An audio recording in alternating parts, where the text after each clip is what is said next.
The king of the savannah commits. 400 pounds of muscle launches into the air.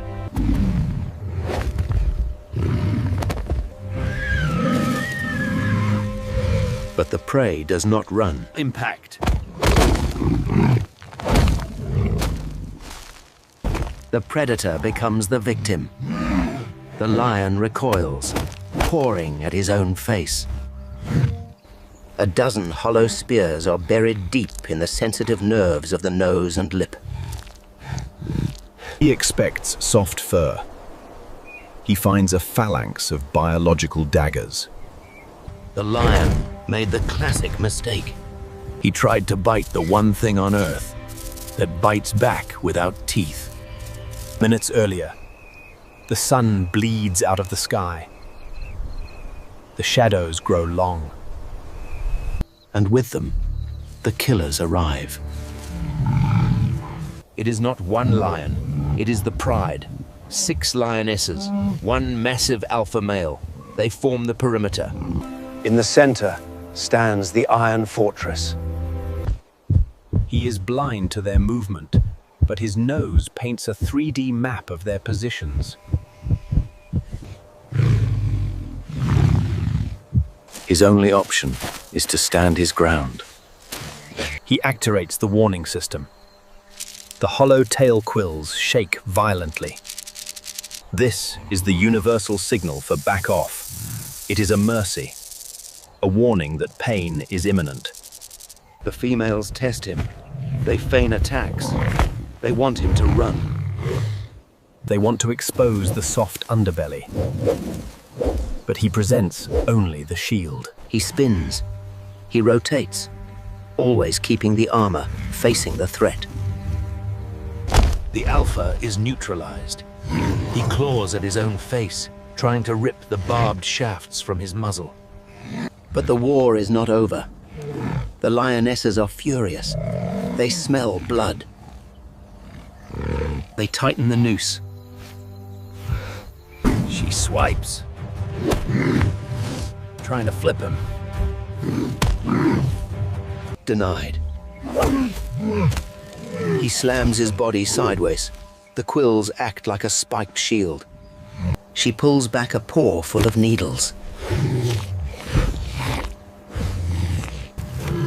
In the confusion, the discipline of the pride breaks.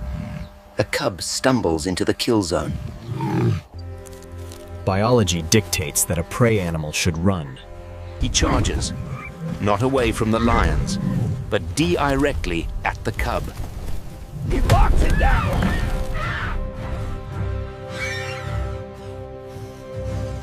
The mothers freeze. They cannot strike. The dynamic shifts instantly. He is no longer the meal. He holds the line. He waits for the mothers to back down. The lionesses step back. They chose the cub over the kill. He reverses. Slow. Deliberate. He never turns his back. He moonwalks into the darkness. Survival is not about being the strongest. The adrenaline fades. The heart rate drops. But the war for survival has a second front. Calories. He is an engine of armor, and that engine burns fuel fast. He needs roots. He needs tubers. He is technically a rodent, but he doesn't scurry. He bulldozes. He finds a bulb. He digs. He rips it from the dry earth. He eats with the volume of a creature that knows it owns the night. Silence is for the weak. But not every threat roars. Some threats wait.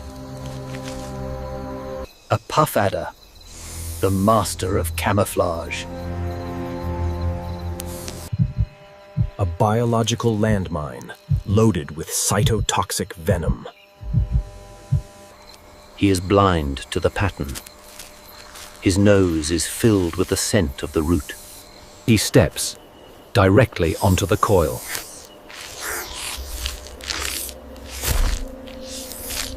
The puff adder, relying on camouflage, waits until the last moment. Its strike is one of the fastest in the animal kingdom. Triggered.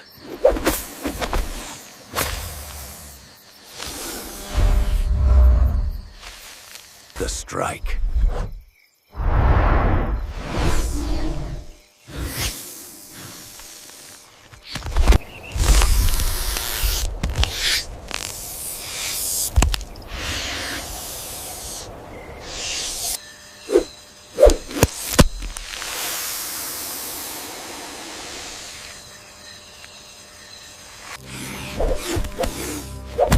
The adder bounces off. It cannot find purchase. It is like trying to inject poison into a suit of medieval armor. He barely registers the attack. He shakes his quills once, a minor irritation. The snake slithers away into the darkness. It knows when it is beaten. The ground war is won. But the African bush is three-dimensional. Lions are sledgehammers, but the leopard is a scalpel. She is draped in the canopy. She watches the porcupines waddle. She analyzes the armor plating. She knows the weakness. The quills point backward. The shield works against a chase, not a drop. She does not roar. She does not warn. She calculates the trajectory. She aims for the head, the only exposed inch of flesh. She drops. A silent missile falling from the stars. Gravity is her weapon. She aims to pin him before he can react. Contact.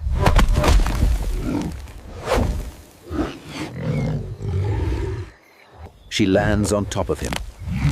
She drives his face into the dirt. But the system is automatic. The crest deploys. The long, coarse bristles on his head shoot up like a Roman helmet. Blocked.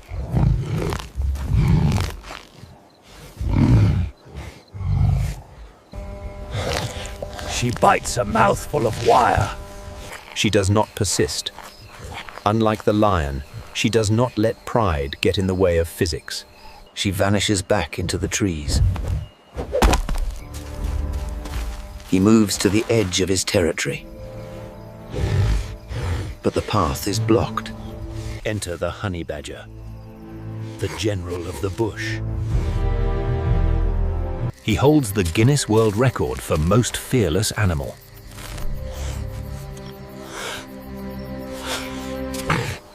The badger stops. He sees the porcupine. He does not run. Run. In the animal kingdom, size usually dictates right of way. But the badger operates on a different operating system. He chooses violence.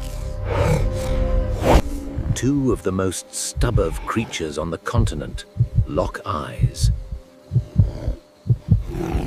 The badger dives in. He doesn't care about the quills. The porcupine slams him, but the badger's skin is loose. They break. The badger has a quill stuck in his shoulder. It is the unstoppable force meeting the immovable object. The general yields, not out of fear, but out of boredom. He rips the arrow out of his own flesh. He doesn't even flinch. They analyze the cost-benefit ratio. To finish this fight means mutual destruction. Dawn approaches. The Iron Fortress is running on empty. He has survived the king, the assassin, and the general. But the worst is saved for last. They materialize from the mist. Not one, not two, 20. The African wild dog. The painted wolf. They are not the strongest, but they are the most successful hunters on the continent. They do not kill with power. They kill with mathematics. The attack begins. It is not a charge. It is a riot. He spins, he rattles, but every time he turns, another set of teeth nips at his nose. Blood. They are targeting the soft tissue, the nose, the ears. The dogs are fresh. They are running the carousel, rotating attackers to keep the pressure at 100%. He spots it, the bunker, an old aardvark burrow. 10 meters. In his condition, it feels like 10 miles. The pack realizes the strategy. They swarm. They try to cut off the retreat. Full reverse. He drives backward blindly. Pushing through the wall of fur and teeth. He is a tank driving through infantry. He hits the threshold. He jams his body into the earth. DE&I'd. He flares his quills inside the tunnel. He becomes a living cork. The math changes. The energy expenditure is no longer worth the calorie reward. They leave.